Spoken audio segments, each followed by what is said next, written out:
پروژه کې باید موږ د تهجد اهتمام وکړو. دا ډېر عظیم عبادت دی.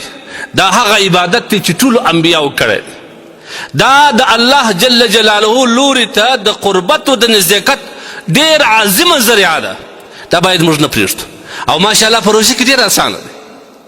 په عام اوقاتو کې، په عام حالاتو کې، په نورو 11 میاشتو کې دا عبادت در ډېره حده موږ نه کوو. یو طرف ته د ځوانۍ خوب دی، د خوب غلبه ده، بل طرف ته شیطان را سره دی، بل طرف ته نور رقم وسوسې او خیالات دي. د دې عبادت څخه موږ محروم یو. لیکن الحمدلله پروژه کې که څوک وغواړي ډېر اسانه کولی شي. مې پرېږدي. دا عبادت پروژه کې ډېر اسانه دی او دا ډېر بهترین عبادت دی. الله ته که سړی غواړي ځان نږدې کړه، الله ته که سړی غواړي چې زه ځان نږدې کړم، په دغه عبادت باندې پروژه کې ځان نږدې کولی شم.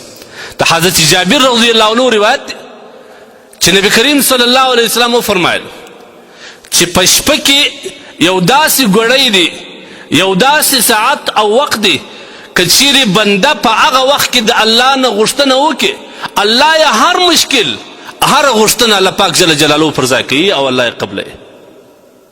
د دنیا او آخرت هر غوښتنه چې وکړي الله یې قبلوي. علما لیکي هغه د شپې د ادرۍ میسې څخه د سهار د سپېدو در وخت پورې، خاص کر زموږ پیشلمۍ هم په دغه وخت باندې په دې وخت الله ته راکښېنه، د نفلو نیت وتړه، صلات توبه وکړه، صلات حاجت وکړه، صلات شکر وکړه، بیا الله ته لاسونه پورته کړه، الله ته وژاړه خدای ما معاف کړي.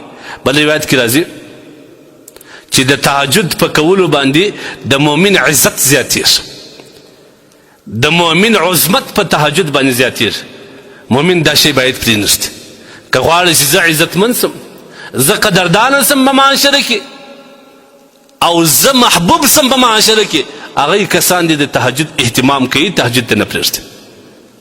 بل دا داسې وخت دی، حدیث کې راځي نبی کریم صلی الله علیه وسلم فرمایي چې الله سبحانه وتعالی هر شپه کل لیله، هر شپه الله پاک جل جلاله د اسمان ته، اول اسمان ته چې دې ته سماء الدنیا وایي، دې ته تشریف راوړي د خپل شان مطابق.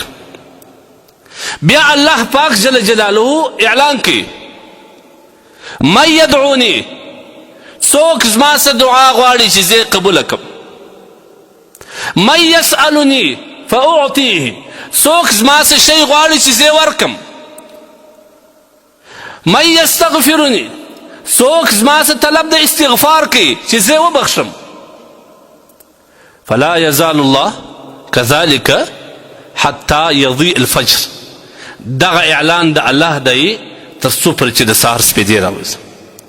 بل روایت کې راځي هل من مستغفر، داسې کس ته چې ځان وبخښي زه یې وبخښم، داسې کس ته چې زما نه یو شی غوښتونکی یې زه یې ورکړم.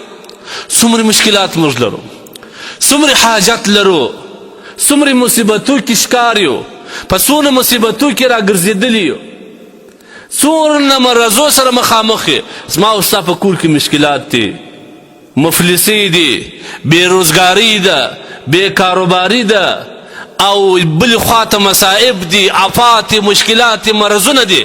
که غواړې چې دا لرې کړې، په دغه پیشلمي کې د تهجد اهتمام وکړه. الله یې اسانه لرې کوي، الله یې اسانه لرې کوي. ان تر دې چې الله پاک جل جلاله د فرشتو په وړاندې فخر کوي، وایي زما بندګان ویني او غري پلانکی پلانکی هغه په عبادت باندې ولاړ دی، تاسو ګواه اوسئ ما دی بخښلی، ما او تاسې. که موږ د شپې د پیشلمي دپاره راکښېنو، 20 منټه در مخه راکښېنو چې دا د کور انسانان پیشلمۍ تیاري، موږ نفل ورته وکړو. اسانه دي. 2 رکعاته نفل صلات توبه وکړه، نیت مې دی د زړه د اخلاص لمونځ کوم، 2 رکعاته نفل صلات توبه. په خوله که نیت نه بس خالي په زړه کې دا وایي چې دا 2 رکعاته نفل صلات توبه کوم، الله اکبر. په خوله ضروري نه دي. بل وارې صلات حاجت دغه رقم نفل وکړه، بل وارې صلات شکر وکړه. که چیرې دې په وس نه پوره 4 رکعاته وکړه، په 2 سلام، یعنې په 2 رکعات سلام ګرځه. دا الله پاک جل جلاله دا عبادت، دا ډېر عظیم عبادت دی. د دې عبادت وروسته انسان که هر دعا وغواړي الله یې قبلوي، هر دعا چې وغواړي الله یې قبلوي. الله پاک جل جلاله ډېر مهربان ذات. ما او تا دا ټول کال ګناونه کړی دي کې وغواړې په دغه وخت کې الله ډیر اسانه بخښلی سي ډیر اسانه په بخښلی سي یو ارزاري ورته وکړه خلو ورته کږه کړه چې خدای زه ګناهګار یم ما معاف کړه الله پاک په دې معافوي د تهجد اهتمام کوئ په پیشنمي باندې قطعا یې مه پرېږدئ